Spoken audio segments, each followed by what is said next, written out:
Welcome to the K-Files. Today we are investigating Krychek barfing all over that missile silo in Apocrypha. Yeah, it's gnarly.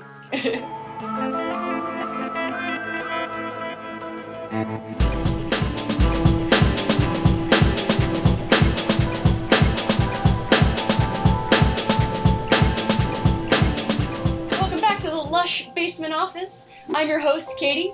And I'm your co-host, Grisalia. You can find us at Redux. HollywoodRedux.com. We're talking about the thrilling conclusion to the Piper Maru Apocrypha two-parter mythology mini-movie shenanigans. Finally! Oh my god! Okay. I love your energy. It is. Dude, I waited so long. The whole thing is a mini movie. We taled about this last time. It's like a mini fight the future. Yeah, it's really cool. It's written by, of course, Spotnitz and Carter, the previous to the mythology, 1-2 hitters, and then of course it's directed by the late great Kim Manners. Amazing. Did his most phenomenal work on this show and many others, but this show in particular, I think he directed with a lot of love. It was the first mythology episode he got a chance to take a crack at, which is pretty interesting. He'd only done Monsters of the Week previously, but he has a really nice eye, and he shoots everything very scary. Like, this was a scary episode. It's so dark. Really dark. Dude, I thought part 1 was bad. Part 2 is a whole different ballpark. Well, it was like, okay, we saw the, nightmarish scenario play out of the deep sea diver who goes down to the wreckage and finds a human alive in the cockpit and then comes back, Invasion of the Body Snatcher status. So, we saw that nightmare play out, and then this one is another, what happens to Krychek, who, is a rat and kills a bunch of people and is despicable. But at the same time, we love him. He's Krychek. Yeah. Krychek the rat. He's around. He's always around. Upset. But, he gets a pretty... we talk about justice in this episode for Scully's sister. Getting locked in the missile silo for a while probably was not justice necessarily, but, at least karmically maybe balance the scales a little bit for the pain he has caused our characters. We get to see a young CSM Yeah, that's pretty cool. Young Mulder, the elder Mulder, William Mulder, and young CSM, and I always love the flashbacks. The black and white submarine flashback is really cool. You know what? It made me think a little bit of Psycho, just because... Hitchcockian? Yeah, the black and white, the whole... Because it obviously wasn't blood, but just the whole look of it made it seem like it was blood. Very eerie. The team uses black and white very sparingly throughout the show. We see the entire episode is in black and white. Postmodern Prometheus, but this is a little different. I kind of see some episodes in black and white. More X-Files episodes. Well, I think it would be great. We should make some calls. The Noir X-Files. It exists in photo form, actually. There's a Twitter that's Noir X-Files. It's really cool. If you are not following them, you should check out. You can get a sense of what it would be like. Yeah, we'll put a link on the old screeneroo, so you can find them. But you're going to get a sense of what a Noir X-Files would be. You can really feel it in those photos. Actually. Yeah.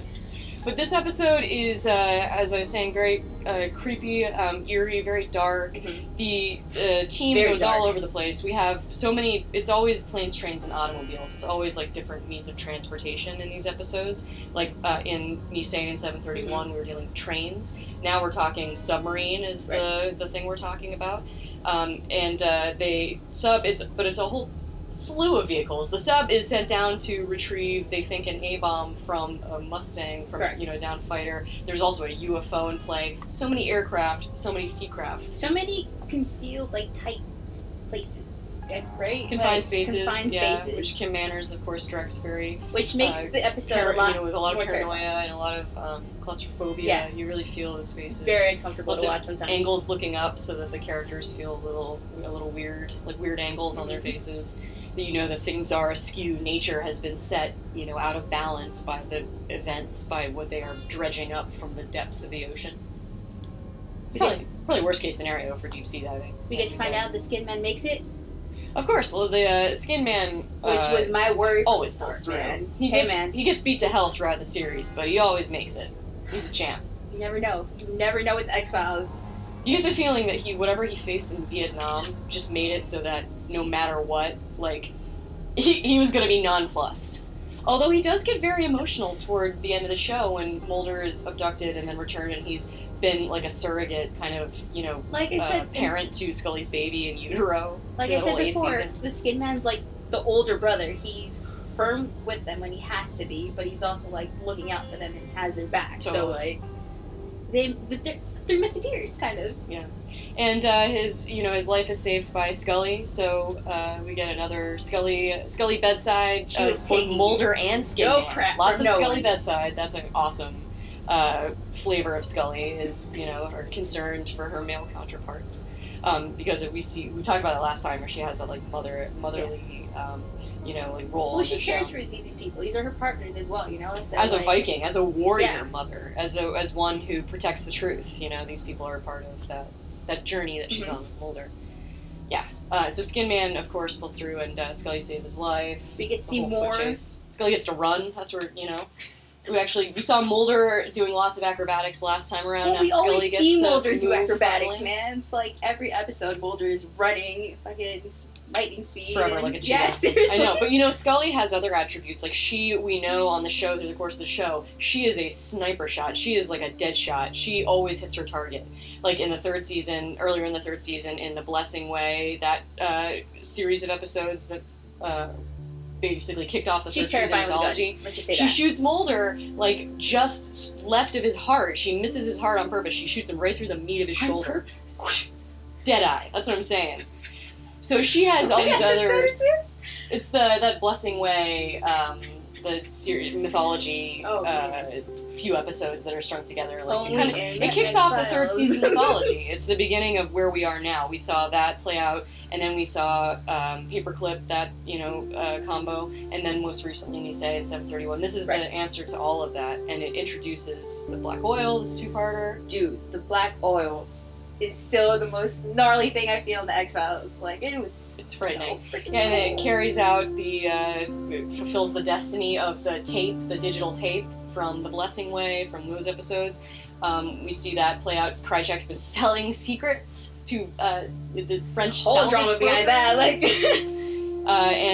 Yes, we see that destiny, and of course CSM gets his way, sort of. Like he usually does. Yeah, he usually does. He's the ultimate control at all costs. He has no concern for human life. We see that again and again on the show. He does not, when he sees those soldiers in the missile silo, which, oh my god, the missile silo sequence is so great. How much fun is that action and the set piece of the missile silo itself? Really, really cool set piece for the show. Dude, not only that, but like I'm gonna just go skip a little to the end, where pretty much but he's puking right over the alien ship. Yeah. Like I was reading, they actually did a whole tube effect right on the side, and like it was all like fake. Yeah, and but it looked they had to film it a couple of times too. It was I'm sure it was a terrible experience. That must have been very uncomfortable, twice, actually. Yeah. How many times do you have to shoot it so you're like, we got it, it's enough. That's the one. Well, apparently a lot of times. Multiple times they were figuring out the science for this stuff on the go, and it paid off. Man. And they nailed it. I think the show really comes off as a very exciting two-part mini movie that, when it aired live, was even more thrilling because of all this crazy stuff that we'd never seen before. X-Files knows how to deliver a two-parter. Very action-packed, directed really well by Kim Manners. He keeps the suspense going. But, I mean, there's a slew of stuff to talk about. We haven't even talked about, this is kind of a Scully mythology more than Mulder a little bit, where she's asking herself questions in the beginning about justice for her sister. She's really concerned with, giving meaning to Melissa's death because it should have been her. So she's got guilt, she's, searching for something. And through the course of the episode, she meets Johansson, who, in the previous parter, she meets Johansson, again, who was a friend of her father's when she was growing up on military bases, and he tells her something that is that rings throughout the rest of the series, a truth that goes, he says it as the dead, we bury our dead alive, the dead are our conscience calling out trying to save us from our own damnation, which is a pretty cool interpretation of events. That's the kind of the X-Files invisible world. Like, if that is a very powerful belief that the X-Files life repeats. Lessons from the X-Files. They should have a book. In the finale of the entire series, Mulder learns that really resoundingly because all these dead, ancillary characters are coming to visit upon him in like a kind of weird Christmas Carol fashion, and he says that we bury our dead alive. Our dead are not lost to us. Like, he talks to those he's lost, and they help him figure out what to do next in the story of the series finale, which is called The Truth, interestingly enough. I was talking about Scully's character before and the myth story that she learns for her own personal self.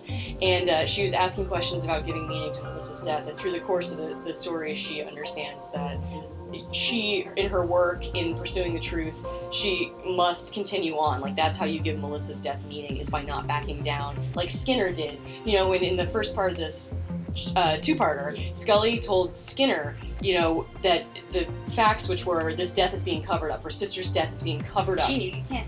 And it was being buried. And Mulder screams it, you can't bury the truth. And Skinner is inspired by Scully's words, and he stands up to those guys, and he's shot for his trouble, but he lives. Like a champ, so, yeah. by the way. So, and then the cycle is complete, because then Scully sees, we must continue the work, we must continue to pursue the truth, and we must tell the truth. And you can't bury the truth. So as while people still follow it, even in grave danger, even while there's a threat to their life, the truth will never stay buried. So that is all the dark corners that I can find for now on this episode. But we keep talking about it. We're going to revisit them. There's always so much something more new. Yeah, there's always something new we find. The truth is already here, we like to say. So we just have to uncover it with our flashlight beams. I got it. There it is. My name is Katie. I'm your host. You can find me at KMoles on all social media. And I'm your co-host, Chrysalia, and you can find me at Chrysalia on all social medias. And we're coming at you from HollywoodRedux.com, you guys. Subscribe to our channel. We have a lot of great content. We have movie reviews, we have video game podcasts, we have shorts, we have sketches, we have stuff directed by me, we have a lot of content, for all this. Internet treasures. Anyway, subscribe, like us, comment, be reach cool, out, guys. be nice. Let's talk. It's apocryphal. See you guys. See ya.